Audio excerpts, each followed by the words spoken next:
Hi, I'm Neil Greenaway, and we're sitting here with Mr. Kevin Sorbo, Hercules himself, at the Wizard World Des Moines. How are you doing today, Kevin? I'm doing pretty good. You know, it's been a busy day doing a lot of publicity, kind of plugging the con, but I got some golfing today, which is something I got to go wherever I go. I understand you're a heck of a golfer. I grew up with the game. My dad was a school teacher, but he worked at a golf course in the summer, so we all just got good at it. Honestly, are you any good? I was a 2 handicap in high school. Nice. That's not too bad. I'm a 5 right now, so, you know. Maintaining. Doing pretty good. I shot 78 today. I'm happy with that. Nice. So what are you here getting publicity for? What's your new movie? You know, I've got a number of new movies coming out. Obviously, I come here because a lot of Hercules fans, a lot of Andromeda fans. I've shot about 48 movies, and it's interesting, you know, Comic-Con, this movie's not really a Comic-Con movie. I did a movie 2 years ago called God's Not Dead. Mm-hmm. It ended up being the #1 independent movie in Hollywood. It's third highest dollar for dollar movie in the history of Hollywood. $2 million budget made $140 million. So 70 times return on it was pretty good. So, you know, but mostly, you know, you come here because there's all the sci-fi stuff and some of the campy movies I've done. It's just fun. I enjoy doing it. I try to do about 5 or 6 a year. Now, I actually just saw that God is Dead 2 was playing here in Des Moines right now. Do you have anything to do with the sequel? No, God's Not Dead, because the success of God's Not Dead, they made God's Not Dead 2. So, but I heard, I don't know if it's doing that great. I heard it's doing okay. But for whatever reason, God's Not Dead just caught fire and went crazy. Well, I'll be honest, I haven't seen the sequel yet, but I have read a lot of the reviews, and I've been noticing a lot of comparisons between the sequel and yours, and I've been hearing a lot about just how brilliantly sinister you came off. Thank you. That Kevin Sorbo makes an excellent bad guy. Thank you. You hear that, Marvel? You hear that, Marvel? Oh, come on, for crying out loud. Everybody else gets to be Marvel. They need to wake up. They need to wake up. You know, and Stan Lee, I know Stan, but I don't think he has any power over who gets in the movie. I hear Marvel has a character named Hercules. Just throwing that out there. Hello. I also just recently found out that you also were Hercules in the God of War series. God of War 3 and God of War Revelation or something. It was like, I don't know. I did the voice in those, yeah. I didn't play those games, but I think that's a brilliant nod. It was fun. I had a good time doing it. That's cool. Yeah. Now, I understand you've been getting into a lot more of the faith-based movies. We're doing quite a few. You know, it's funny. My first one I did was with John Ratzenberger, Cliff from Cheers, you know, Christy Swanson, the original Buffy the Vampire Slayer, Debbie Ryan from the Disney Channel, and it's called What If, from the same writers and company that did God's Not Dead, and then it just sort of multiplied. I mean, I've been mixing it up. I mean, I had a movie called Julie X where I play a serial killer, so that's a little different. But we had just heard of that. I think that's an amazing idea. It was fun. Unfortunately, I think it's a good movie, but the director and the producer, the financer and the director got in a huge fight over rights and have stayed in court for 3 years. Really? And so I think that, and then what happened is 3 years doesn't mean that you can't release a movie after it's been done for 3 years, but what happened is a lot of pirated copies got out, and it just flooded the market, especially over in Europe, so that kind of killed the movie from getting its theatrical release. Now, that's actually interesting. We've been doing a number of pieces on Bleeding Cool recently, dealing with licensing agreements, and specifically pirated art, creators' rights. Does that affect you as an actor? Oh, sure it does. Sure it does. Now, it affects Hollywood, it affects everybody. I mean, let's face it, we've all been guilty of doing it. So it's out there. How do you stop it? I don't know how you can. You know, people buy blank DVDs, blank CDs. I mean, why are they buying them?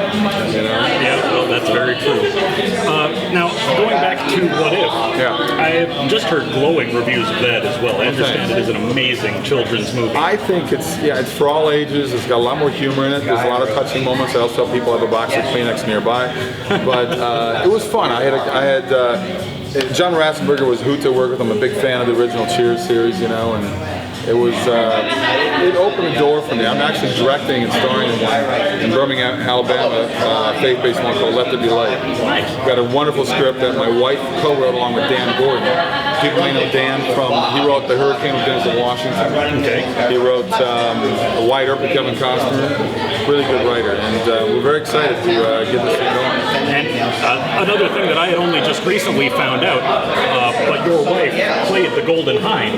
She played the Golden on Hind. Hercules. That's how we met on Hercules. Yeah. I think that's awesome that your on-screen romance turned into Life real imitating life. art imitating life, whatever, you know. So yeah, and then we ended up marrying. Well, I told her, I said every 2 weeks they sent out a hot babe for me to work with, so it's a pretty good dating service for me. She doesn't like that when I say it. She married you anyway. That's right. I think that's the sign of a keeper right there. Let's see here, what else? When you're doing these faith-based movies, when your career is taking that turn, are you still paying attention? Are you still fielding offers on the fantasy, on the sci-fi Oh, heck yeah. front? I suppose the Julia X is definitely... Oh yeah, I mean, I would love to do. I mean, I've got a movie coming with Dean Cain, so we got Superman and Hercules working together. Nice. But it's a drama called Carpooling. I've got one I'm shooting in Toronto later this year called Flash Drive, which is like a backdraft movie. I'm firing on that one, so I'm mixing it up. I've got a couple of other sports ones I want to get done. I've got a very funny comedy called The Incorrect Man, which makes fun of political correctness. Okay. It's so funny, and it's sort of in the vein of David Zucker, like Airplane and Naked Gun, which is so over the top ridiculous. To show how stupid political correctness is, because I'm not that politically correct. That's all right. There you go. I think it got to be very in to be politically correct. Well, it's like everybody's looking for a reason to be offended. And after a while, you're going, I love the color blue. Well, I hate blue. You've offended me by saying. I mean, it's like, are you kidding me? Everybody's just looking for a reason to have a fight. This is so stupid. Now, on your future projects, I just heard an interview with you, a different interview, where you had said that you would be working with the Left Behind films. Is that still in the works? It's in the works. Is it happening yet? I don't know. Because I know they had trouble last one with Nick Cage. It didn't turn out what they wanted. And I suppose that would be a further question. Would your movie feed off that, or would it be a new start? Completely different start. Off one of the many books. I don't know how many books he wrote, but they wrote quite a few books. I actually read the whole series. Wow. Well, I'm going to make a confession here. I am an atheist. Really? Okay. But I really enjoyed those books. Right. Read the whole series, loved it. And I watched the first one. Okay.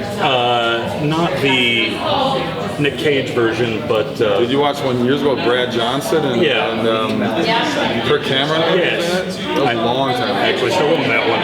Well, Dallas Jenkins is the son of Jerry Jenkins, who with LaHaye wrote all his books. And I did What If with Dallas Jenkins. Okay. And What If's a really well done movie. It really is. It's a good story. If you got into the Left Behind, and I know you said it's still kind of in the works, We'll still see what happens, yeah. would you be playing Rayford? I honestly don't know where they're going to go with it. Because I'm going to be honest, after I heard about God is Dead, God's not dead. God's not You're the dead, atheist, so you say God is dead. my thought immediately went to Nikolai. Oh, really? I think you'd make a brilliant Nikolai. You hear that? Kevin Sorbo is a You hear bad that? guy. I enjoyed that. In fact, I have another one that I'm dealing with right now with some guys up in Toronto, and it deals with basically the last temptation of Christ. Okay. And I want the Satan book. Nice. It is amazing. I mean, I read this guy's script, and they want me for pilot, and I said, no. I said, you know, Jesus has got to be in his early 30s, because that's what he was. But for Satan to be anything, he could be a woman, he could be a building, he could be whatever the hell he wants to be. Yeah. Because he's from hell. Very literally. But it's such a great, well-written role. I said, I want that part. So check out Julia X, I think you'll get a kick out. Okay. If I could, I have to touch on Hercules just Go, briefly. yeah. My wife and I had just revisited the entire series. Oh, you're awesome. Start to finish, and then actually we moved into Xena as well and just wrapped up Xena. Xena was our third-year spinoff. Young Hercules was our fifth-year spinoff. A lot of people don't know about Young Hercules. I didn't know about Young Hercules. 2 seasons, got canceled. Do you know who played me as a teenager? Yeah, I just read about it. Ryan Gosling. Really? A 20-year-old Ryan Gosling. The show got canceled. Ryan was like devastated. Took him out for dinner. I said, dude, you're a good actor. You'll do fine. Now he's on all these huge movies. And I was like, dude, throw me a bone. I was like, geez. Were you in Hercules at all?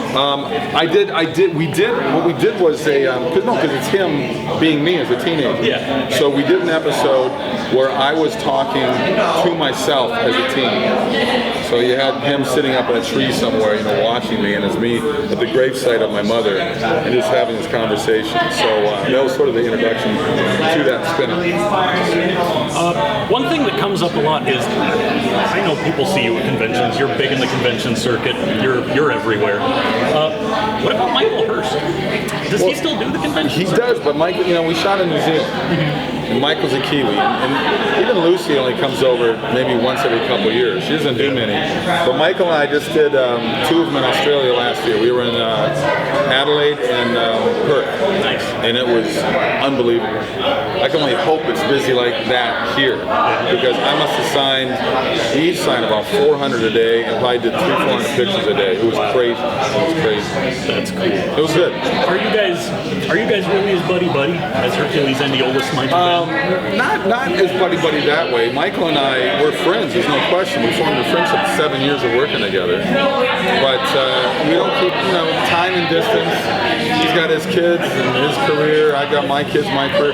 But we get there's an email every 3 months. Just hey, boom, boom, boom. What's going on? Catch up. You guys are still in each other's lives. Oh yeah. He's like the premier Shakespearean actor of New Zealand.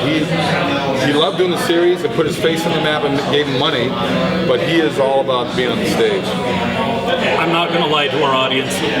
I still picture him in the costume of the Widow Twankey. Yes. Teaching Bruce Campbell how to dance seductively. Hey, he directed one of those episodes as the Widow Twankey, and it was very difficult to take him seriously. When he had the blue wig on with the fake boobs, and he's talking to me as Michael, real serious. And there's a photo of me looking down and just starting to laugh when he was getting real serious in the scene, and the photographer caught it just at the right time. It's so funny. That's awesome. One more question. This one on a bit of a sadder note, but in our preparation for this interview, I had just heard of the passing of Kevin Smith. Over probably about 13 years ago already now, 14 years ago. Kevin was my golf buddy. Yeah. And Aries was, I wanted from Aries from the start. If you watch the first season of 1 hour shows, we did 5 2-hour movies first, you'll see that they had really goofy Aries on stilts and stuff like that. And I hated that, but Universal wanted to make all these dolls and toys and action figures. And I said, it doesn't matter, you're going to make an action figure of me, why can't you just make it? So I'd worked with Kevin before, and I said, he's the guy who's got to be our Aries. And it was like a no-brainer, so we got him in. But my last time seeing Kevin, when my show finished, Xena went 1 more year because we started 2 years before then, and I went down to guest star in one of the roles. And Kevin and I stayed an extra week to golf with Kevin and hang out. We went to dinner, and then I went to his midnight improv show. We did a lot of theater sports, whatever they call it. Okay. And then a very funny guy, stand-up guy. It's like, whose line is it anyway? That type of thing. And then I went home, and he was going to go and start a movie in China. And then about 2 months later, that's when I heard about it. That's cool. Yeah, it sucked. And I've been back to New Zealand 3 times. And I go to his gravesite every time and have our favorite beer and sit there and just have a talk. Well, that's really cool. Yeah. I think that about wraps it up for us here. It was a pleasure to meet you, sir. Nice to meet you as well. Thank you for your time. Thanks, guys. Come to the con.